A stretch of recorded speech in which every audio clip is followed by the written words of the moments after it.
En relación a las generalidades de los resistores, debemos comenzar por establecer que los resistores son elementos que se diseñan básicamente para limitar las corrientes eléctricas en los circuitos y que estos elementos se basan en el concepto de resistencia que ofrecen algunos materiales al paso de la corriente eléctrica.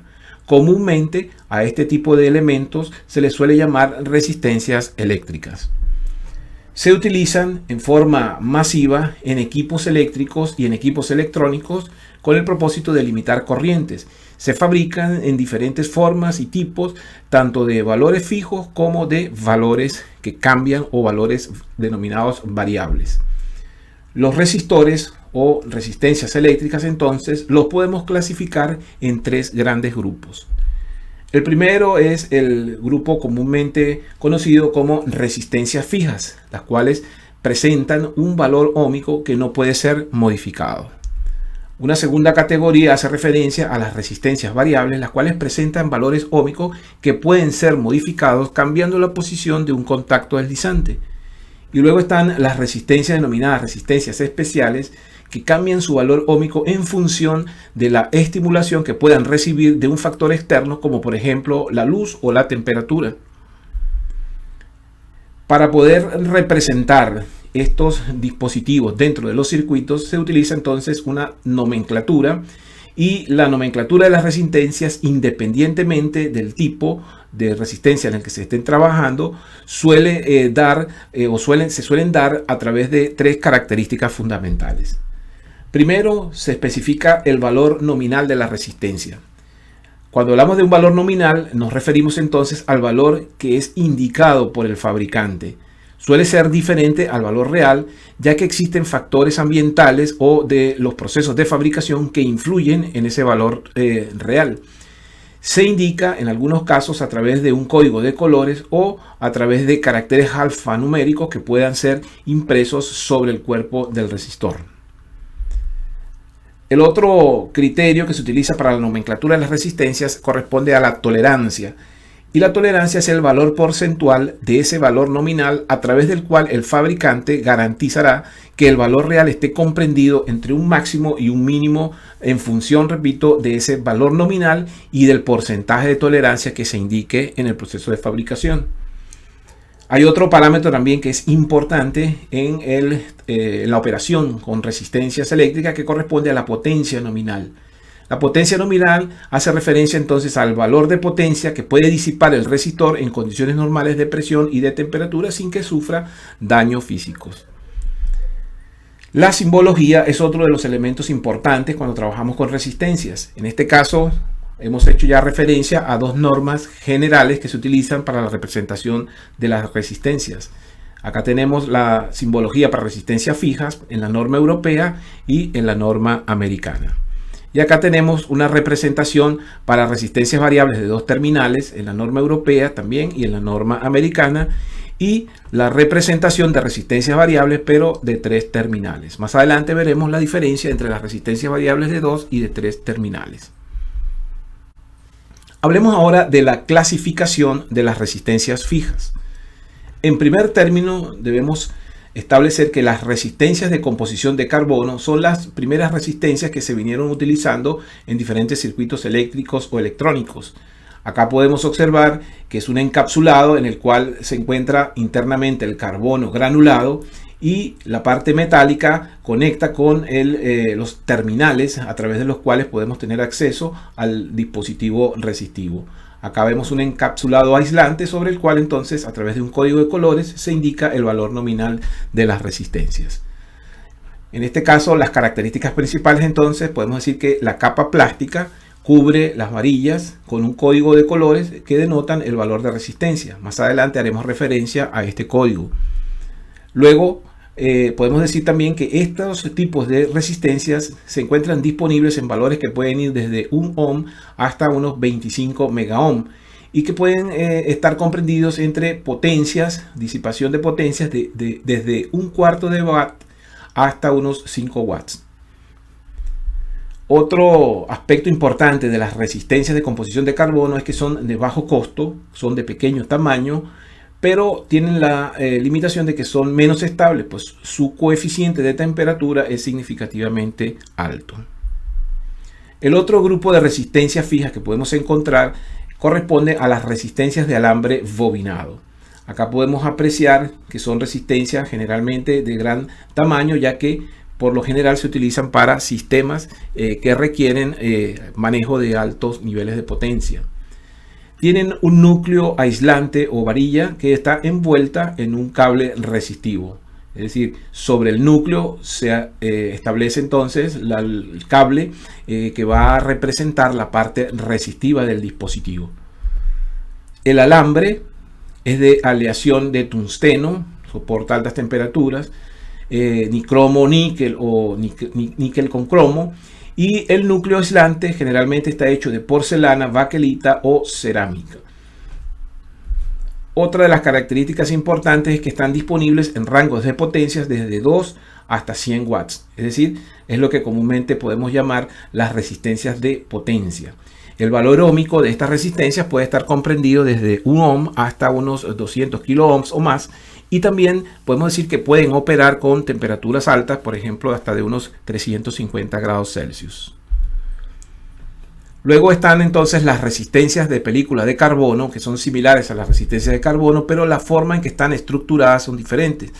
Acá podemos observar que existe una parte cerámica como núcleo de la resistencia, y luego sobre ese núcleo cerámico está envuelto en forma de espiral una película de carbono, y luego están los terminales para la conexión y por supuesto el elemento protector con el código de colores para la identificación de su valor. Acá podemos ver la estructura interna y esta sería una de las apariencias externas. Las características de estas resistencias entonces las podemos resumir de la siguiente forma. Contienen un núcleo de aislante de material cerámico, tienen una película de carbono resistiva delgada superpuesta alrededor de la barra cerámica o el núcleo, y se usan en circuitos electrónicos debido al rango de operación y también a la estabilidad en comparación con las de carbono sólido. Es decir, presentan mayor estabilidad en sus valores óhmicos y mayor o un comportamiento más estable con cambios en la temperatura. Por esa razón entonces se utilizan con más frecuencia en sistemas electrónicos donde se requiere precisión. Luego están las resistencias de película metálica. En este caso tienen la misma construcción que las de película de carbono, pero en estas hay metal o una mezcla de óxidos metálicos en lugar de carbono. Es decir, la lámina espiral está construida por películas metálicas en lugar de utilizar carbono. Se sigue utilizando el núcleo de cerámica, la conexión de terminales, y el encapsulado con el código de colores es bastante similar al anterior. Son muy pequeñas, al igual que las resistencias de película de carbono, son de bajo costo y son confiables también en la operación. Su coeficiente de temperatura es muy bajo. Acá uno de los elementos importantes entonces de este tipo de resistencia, y se utilizan donde la estabilidad y el bajo nivel de ruido es importante. Cuando hablamos de ruido nos referimos a las interferencias producto de variaciones de tensión. En este caso entonces estamos hablando de los modelos característicos de las resistencias tipo fijas o de valor fijo. Cuando hablamos ahora de la clasificación de las resistencias variables, debemos establecer lo siguiente. Este tipo de resistencias son aquellas cuyos valores los podemos cambiar a través de un dial, a través de una perilla o de un tornillo, o en forma manual mediante un método adecuado. Es decir, manualmente nosotros podemos cambiar dentro del circuito el valor de esas resistencias. En estos tipos de resistencias hay generalmente un brazo deslizante que está conectado a un eje, y el valor de la resistencia entonces se puede cambiar girando dicho brazo mecánico. Acá podemos observar entonces la primera categoría de resistencias variables conocidas como potenciómetro. Si observamos en la figura vemos que el potenciómetro tiene el elemento o el material resistivo conectado a los dos terminales como si fuese una resistencia fija. Pero hay un tercer terminal, denominado el terminal variable, el cual está conectado a un elemento móvil, y ese punto de contacto con la resistencia hará que, de acuerdo a la posición en la que se encuentre este brazo móvil, pues la resistencia tendrá un cambio de valor entre cualquiera de los terminales externos y el terminal variable. Si observamos el diagrama o la simbología del potenciómetro, veremos entonces que tenemos los terminales fijos, que serían los puntos A y C, donde tendríamos un valor de resistencia fijo, y el terminal de resistencia variable, que en este caso sería identificado como B, es el punto que se va a desplazar sobre todo el material resistivo para obtener diferentes valores entre el terminal variable B y el terminal fijo A o C. Acá podemos observar entonces que, de acuerdo a la posición del punto B, tendremos una resistencia entre los puntos A y B y una resistencia entre los puntos B y C. Esta sería una de las apariencias físicas características de los potenciómetros. Podemos decir entonces que es un dispositivo de 3 terminales que se utiliza para controlar básicamente niveles de tensión en un circuito. Otra de las características importantes de los potenciómetros es que la resistencia entre 2 terminales externos es constante, mientras que el tercer terminal está conectado a un contacto móvil que va a ser variable. Y también podemos decir que se pueden utilizar como divisores de tensión y están disponibles en valores que llegan hasta unos 10 megaohms. Eso quiere decir que si tenemos una determinada tensión entre los puntos A y B, cambiando la posición, o entre los puntos A y C, cambiando la posición del terminal B, podemos entonces obtener un nivel de tensión específico. Por eso se dice que se pueden utilizar para la implementación de divisores de tensión. Acá tenemos entonces los reóstatos, que también son resistencias variables, pero que tienen algunas características que lo diferencian de los potenciómetros. Veamos lo siguiente. En primer lugar, son de mayor tamaño, ya que generalmente se utilizan para limitar pasos de corriente y generalmente se usan en sistemas de potencia. Acá vemos entonces el elemento central, que sería la bobina resistiva o la bobina de alambre que conforma la parte resistiva. Tenemos un punto de entrada de la corriente y tenemos un punto de salida de la corriente. Y a través de este contacto deslizante podemos cambiar el valor de la resistencia. Si observamos en el símbolo, veremos que en este caso los reóstatos son de 2 terminales.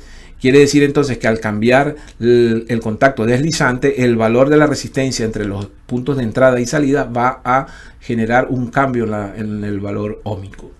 Acá podemos observar la apariencia de un reóstato en forma circular, donde tenemos los puntos de corriente y la entrada de corriente. Generalmente la entrada de corriente va a ser el punto móvil y la salida puede ser cualquiera de los 2 extremos. Acá tenemos la bobina de alambre que va a formar la parte resistiva y el contacto deslizante que se va a mover sobre la parte resistiva para producir el cambio del valor de la resistencia. Acá vemos entonces la implementación física y a través de una perilla podemos mover entonces el contacto deslizante para cambiar el valor de la resistencia. Como características entonces podemos resumir que los reóstatos son dispositivos de 2, también pueden tener 3 terminales y pueden ser usados como resistencias variables para controlar la corriente de un circuito. Decimos que pueden ser 3 terminales, ya que físicamente tienen una estructura similar al potenciómetro, pero su uso fundamentalmente está destinado a la limitación de corriente. Por eso generalmente se utiliza en forma o en configuraciones donde se requiere solo 2 terminales. Otro de los aspectos importantes a destacar de los reóstatos es que están disponibles en rangos que van desde 1 hasta 150 ohmios y trabajan con potencias nominales que pueden ir de 3 a 200 watts. Generalmente entonces los reóstatos, como se usan para limitar corrientes, suelen ser dispositivos que manejan niveles altos de potencia. La diferencia entonces entre el reóstato y el potenciómetro es su uso y su operación dentro de un circuito. El reóstato generalmente se utiliza para controlar pasos de corriente, mientras que el potenciómetro típicamente se utiliza para regular niveles de tensión. También existen otro tipo de resistencias variables denominados recortadores, que tienen una apariencia similar a los potenciómetros, pero que son de menor tamaño, ya que manejan menores niveles de corriente y tensión. En este caso entonces decimos que el potenciómetro o resistencias variables con sistemas de tornillo, que es lo que comúnmente se denominan recortadores, se utilizan de esta forma cuando se requiere una mejor eficiencia en la operación del dispositivo y una mayor precisión. En este caso el tornillo debe ser accionado a través de una herramienta, un destornillador. Este tipo de dispositivos suelen estar disponibles en valores desde 50 ohms hasta unos 5 mega ohms, y las potencias nominales de los llamados recortadores o trimmers básicamente oscilan entre 1/3 a 3/4 de watts. Entonces, nótese que como manejan bajos niveles de potencia, suelen ser utilizados generalmente en dispositivos de bajo nivel de corriente o bajos niveles de tensión, y generalmente en dispositivos electrónicos. El valor de las resistencias es variado entonces con un destornillador, como lo mencionamos anteriormente, moviendo acá entonces la parte móvil. Su estructura interna es muy parecida a la del potenciómetro, pero en este caso se puede utilizar el ajuste, o mejor dicho, la utilización de este dispositivo básicamente para pequeños diagramas o pequeños esquemas circuitales en donde se requiere una precisión en el ajuste.